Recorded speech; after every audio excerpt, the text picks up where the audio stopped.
Spiritual मार्ग पे, आध्यात्मिक मार्ग पे क्या सेक्स, जिसको हम संभोग कहते हैं, अड़चन बनता है या इसका कुछ फर्क नहीं पड़ता? तो पहले समझते हैं कि जो एक बेसिक नेचुरल प्रोसेस है प्रकृति का, स्पिरिचुअल प्रोसेस उसके अगेंस्ट जाता है। नेचुरल प्रोसेस तो ये है कि मैं एक शरीर हूँ, मैंने जन्म लिया, मैं कुछ कुछ कार्य करूंगी, भोजन, काम, वासनाएं, काम पे जाना, पैसे कमाना, बच्चे पालना, कुछ थोड़ी बहुत इच्छाएं पूरी कर ली और एक दिन मर के शरीर खत्म। तो अगर शरीर के स्थल पे देखना है तो कुछ मैटर नहीं करता है। फिर आप कुछ भी खा सकते हो, आप सेक्स कर सकते हो, नहीं कर सकते हो, कुछ मैटर ही नहीं करता है शरीर के लेवल पे। सिर्फ अगर हम इस भोजन शरीर की तरह से जीवन जिए तो नथिंग मैटर्स। क्योंकि आप देखिए ना, सारे पशु पक्षी सब वही चीजें कर रहे हैं, वही सेम रूटीन एक पशु का भी है, हमारा बस थोड़ा फर्क है, हम टाई पहन के ऑफिस चले जाते हैं। पर पशु भी अपने बच्चे के पालन पोषण के लिए भोजन इकट्ठा कर रहे हैं, अपने घर बनाते हैं पशु भी। तो फिर उस तरह से नेचर के अंदर कोई फर्क नहीं है। ह्यूमन हो, एनिमल हो, बर्ड हो, सब सेम है नेचर के लिए, प्रकृति के लिए। लेकिन इंसान ने कहा स्पिरिचुअल कुछ है। इंसान के मन में कुछ तो कीड़ा आया होगा कि उसको लगा होगा कि नहीं, कुछ और है। अब जिसको भी आया, जब भी आया, मैं तो नहीं जानती कि सृष्टि किसने बनाई, कहाँ से शुरुआत हुई। मान लो इंसान के मन में कुछ असंतुष्टा ही उठी होगी, मतलब उसको संतुष्टि नहीं मिल रही होगी कि जो है उसमें सुकून नहीं मिल रहा है। तो उसके मन में प्रश्न उठने शुरू हुए होंगे, जैसे मुझे लगता है मेरे मन में हुए। जब बहुत ज्यादा भोग कर लेते हैं तो फिर प्रश्न उठता है, ये क्या चाहिए मुझे जीवन से। जिसने भोगा ही नहीं उसके मन में मुझे लगता है प्रश्न भी नहीं उठ सकता। तो जब प्रश्न उठता है कि परमात्मा क्या है, कौन चला रहा है दुनिया, क्या इससे कैसे ये सब हो रहा है, तो वो प्रश्न एक खोज में मनुष्य को लेके गए। और मुझे लगता है स्पिरिचुअल प्रोसेस वहीं से आए या हमें दिए गए। किसने दिए, कब दिए, इस पे बहुत ज्यादा चर्चा है, उस विवाद में मैं नहीं फंसना चाहूंगी। तो क्या स्पिरिचुअल प्रोसेस है, मतलब शरीर और मन के बियॉन्ड भी मेरा कोई अस्तित्व है। उस अस्तित्व को अगर जानना है तो मैं उसे कहती हूँ अध्यात्म। सिर्फ मैं किस घर में पैदा हुई, किस बायोलॉजी में, औरत हूं या आदमी या नपुंसक पैदा हुई, मेरे को क्या मजहब मिला, मेरे पास तो चॉइस नहीं थी। हिंदू परिवार में ही पैदा हुई है ना, उसमें जो वो लोग भोजन खा रहे थे, जो पाठ पूजा कर रहे थे, वही मैंने करी। तो ये सब तो हुआ, लेकिन इस सब के बियॉन्ड क्या मैं कुछ हूं? मैं कौन हूं? अगर ये सवाल का प्रश्न जानने की इच्छा उठती है, हम कहते हैं हम आध्यात्मिक है, आध्यात्मिक खोज पे निकल रहे हैं। हमें ये आंसर सेटिस्फाई नहीं कर रहे। एक वुमन होना सेटिस्फाई नहीं कर रहा है, एक हिंदू होना सेटिस्फाई नहीं कर पाया मेरे डिजायर को, मेरी थर्स्ट को, मेरी प्यास को नहीं बुझा पाई। ये सारे जवाब, ये सारे आइडेंटिटीज नहीं बुझा पा रहे मेरी प्यास को। और मुझे खोज है किसी गहराई की, किसी सत्य की। तो वो सत्य की खोज है अध्यात्म। अब आता है संभोग। तो देखो, संभोग शरीर के लेवल पे हो रहा है, जैसे भोजन। अध्यात्म में तो कहते हैं दोनों ही चीजें अधिक मात्रा में क्या बिल्कुल ही मत करो। पहले शरीर के जितने डिजायर्स हैं उससे अलग हो, माइंड से अलग हो, दोनों से अलग हो। तो शरीर से सबसे ज्यादा हमें क्या जोड़ता है? शरीर, बॉडी कॉन्शियसनेस में काम, वासनाएं और भोजन। सच में भोजन भी उतना ही प्रभावशाली है जितना काम वासना होगी। तुम ठूस के खाना खा लेना एक दिन और देखना तुमसे ध्यान नहीं लगेगा।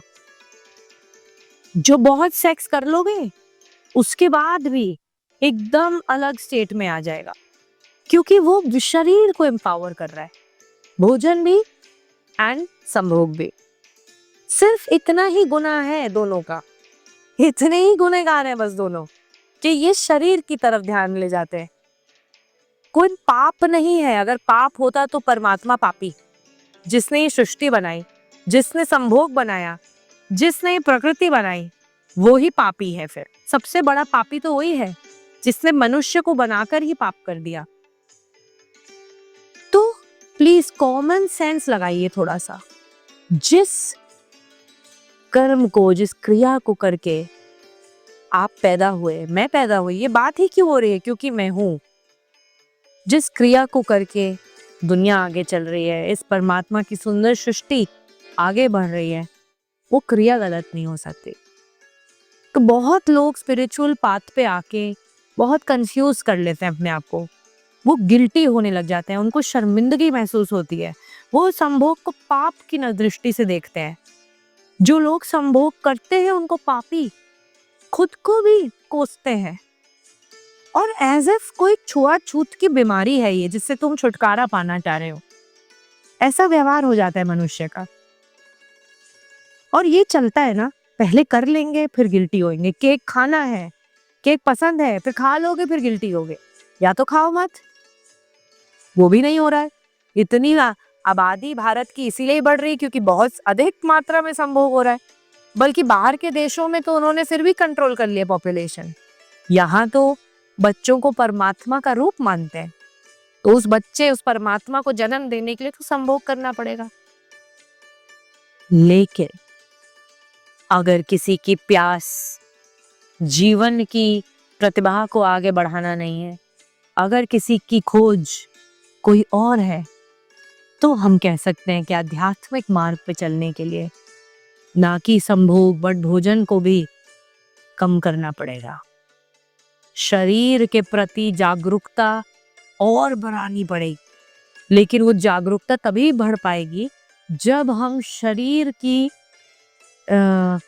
छोटी छोटी चीजों को समझेंगे कि हम कैसे बॉडी कॉन्शियसनेस में से निकलकर स्पिरिचुअल सोल कॉन्शियसनेस में जा सकते हैं। हमारी आइडेंटिटी ये शरीर नहीं, पर वो आत्मा बन जाए जो इस शरीर के भीतर है। तो संभोग कोर्स मेरा शुरू हो रहा है। ये उन लोगों के लिए है जिनको परेशानी आ रही है जीवन में, जिनको अपने विवाहित जीवन में परेशानी आ रही है। क्योंकि देखिए, विवाहित जीवन के अंदर हम कितना भी कह लें, सब तो ध्यानी बाबा नहीं है। संभोग एक बहुत बड़ा रोल प्ले करता है, एंड ये कोई गलत चीज नहीं है। अगर कोई कार्य करना ही है तो सुंदर तरीके से करो, उस कार्य की गहराई में जाके उस कार्य को समझो। उस कर्म को अगर करना ही है तो ऐसे करो कि वो कर्म मार्गदर्शी बन जाए, वो कर्म तुम्हारी लिबरेशन बन जाए। तंत्र यही कहता है, तंत्र शरीर को गंदा नहीं बोलता, शरीर की जरूरतों को गंदा नहीं मानता। तंत्र कहता है जहां आत्मा वास करती है वो गंदा कैसे हो सकता है? जिस संसार को मेरे परमात्मा ने बनाया वो संसार गंदा कैसे हो सकता है? तंत्र पवित्रता से शुरुआत करता है। तंत्र पवित्र मानता है शरीर को, पवित्र मानता है काम वासना को, पवित्र मानता है प्रेमियों को, प्रेम को। तो अगर तंत्र की दृष्टि से संभोग को जानना है, अगर अपने जीवन में, अपनी साधना में ये अड़चन बन रही है आपकी, कैसे इस पे विजयी बने, ये भी मैं बताऊंगी। ज्वाइन करो संभोग, लिंक बायो में है। आज से मैं तुम्हें ले चलूंगा एक यात्रा पर, एक ऐसी यात्रा जो तुम्हें भीतर तक बदल देगी। ये यात्रा बाहर की नहीं है, ये तुम्हारे भीतर की है। इस जीवन में लोग अपने चारों ओर ढूंढते रहते हैं सुख, शांति, प्रेम, आनंद, लेकिन वे भूल जाते हैं कि ये सब पहले से ही भीतर है। वे घरों में, बाजारों में, रिश्तों में, पदों में खोजते रहते हैं, जबकि असली खजाना तुम्हारे भीतर छिपा है। बस जरूरत है जागरूक होने की, बस जरूरत है देखने की।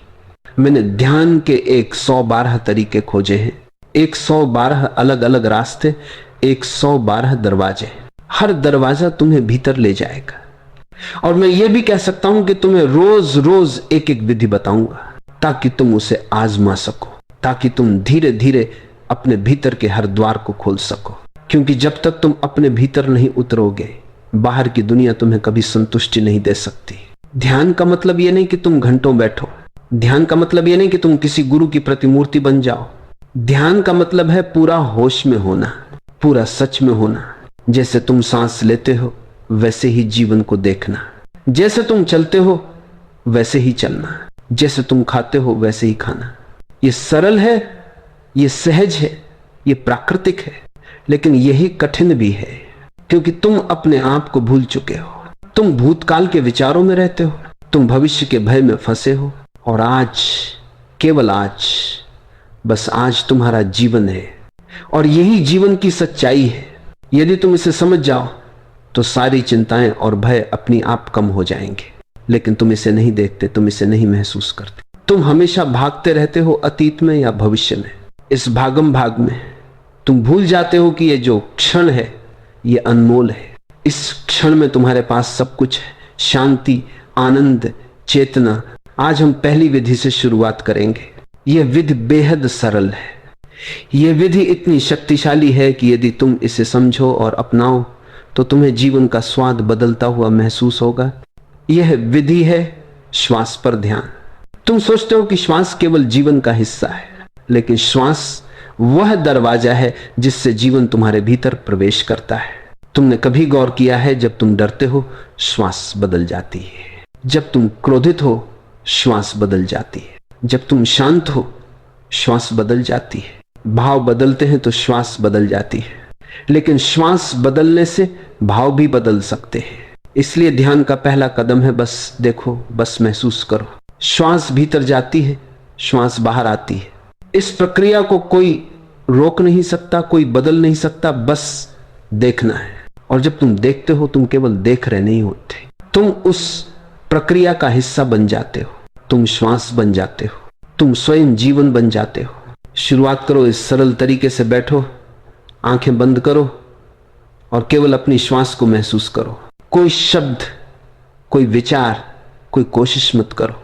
बस देखो कि सांस कैसे आती है, कैसे जाती है। धीरे धीरे तुम देखोगे कि हर बार श्वास के साथ तुम्हारा मन शांत होता जा रहा है। ध्यान केवल विचारों को रोकना नहीं है, ध्यान विचारों को आने जाने देना है, बस गवाह बनना है। और जब तुम श्वास को देखते हो तो तुम देखोगे कि यह केवल श्वास नहीं, यह जीवन है, यह चेतना है, यह तुम्हारा साक्षात्कार है। और यही पहला द्वार है, यह पहला कदम है। कभी कभी पहला ही द्वार खुल जाए और तुम्हारा जीवन बदल जाए। कभी कभी दूसरा, तीसरा या चौथा द्वार खोलना पड़े। लेकिन इस यात्रा में एक बात तय है, यदि तुम देखते रहोगे, यदि तुम अनुभव करते रहोगे, तो कोई दरवाजा तुम्हारे लिए खुला रहेगा। मृत्यु, इस शब्द की ध्वनि ही तुम्हारे भीतर एक कंपकंपी पैदा कर देती है। तुम्हारा मन डर और बेचैनी से भर जाता है और तुम्हारे भीतर एक अनजानी हलचल उठ खड़ी होती है। क्यों? क्योंकि तुमने जीवन को कभी सच में देखा ही नहीं। तुम दिन रात भागते रहते हो, काम में, सपनों में, इच्छाओं में, चिंता में, तनाव में, लेकिन कभी ठहर कर अपनी श्वास को महसूस नहीं किया।